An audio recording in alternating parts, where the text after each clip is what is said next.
ये अक्सर प्रश्न उठता है। सभी कहते भी हैं, आखिर अमीर अमीर क्यों, गरीब गरीब ही क्यों। अमीर और अमीर होते जाता है, गरीब और गरीब होते जाता है। ऐसा क्यों? देखिए, किसी भी इंसान का जीवन जन्म से शुरू होता है और मृत्यु से समाप्त। उससे भी आगे सोचे तो गर्भ यानी माँ के पेट से ही उस इंसान की कुछ बनावट, संरचना और नियति तय होना शुरू हो जाती है।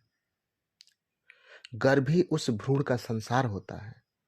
माँ क्या खाती है, क्या पीती है, कैसे रहती है, माँ कितना ध्यान से रहती है, माँ का पेट कैसा है, माँ का खान पान उस वक्त कैसा है, पर्याप्त और पौष्टिक है कि नहीं, शारीरिक, मानसिक और पारिवारिक मनोदशा कैसी है। करीब करीब 9 महीने का वह संसार जिस पर इंसान का कोई वश नहीं रहता। इंसान का जन्म कब, कैसे और कहाँ होगा, इसमें एक इंसान की कोई भूमिका नहीं। अब जैसा रहा अंदर का संसार, वैसा ही प्रकृति के अनुरूप बाहरी संसार में कदम रखता है इंसान। अब तक का उसका शारीरिक मानसिक विकास कैसा रहा, जिस पर इंसान का कोई नियंत्रण और होश नहीं रहता।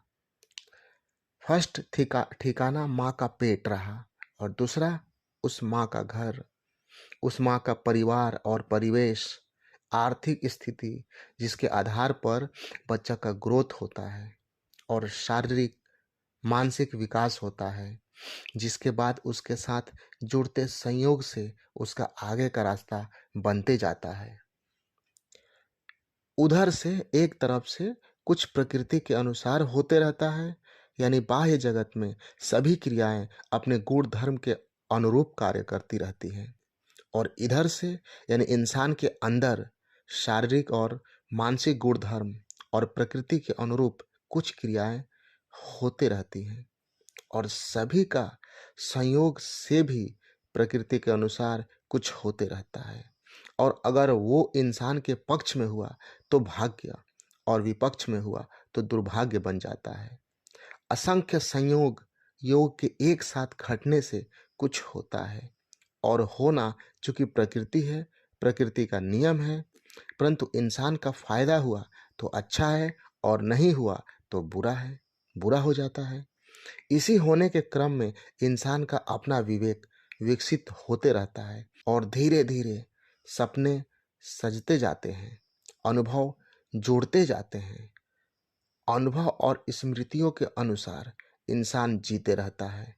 अब तक एकत्रित अनुभव और स्मृतियों के अनुसार इंसान सोचना शुरू करता है और अथाह इच्छाओं की तरफ अग्रसर होना, उन इच्छाओं को पूरा करना, उन्हें पाना, पाने की कोशिश शुरू कर देता है। इन सभी बातों में फर्क अमीर और गरीब दोनों पर पड़ता है। अमीर का सब कुछ अमीरी का योग और संयोग होता है और गरीब का सब कुछ सब योग और संयोग गरीबी का होता है। इसी कारण अमीर अमीर होते जाता है और गरीब गरीब।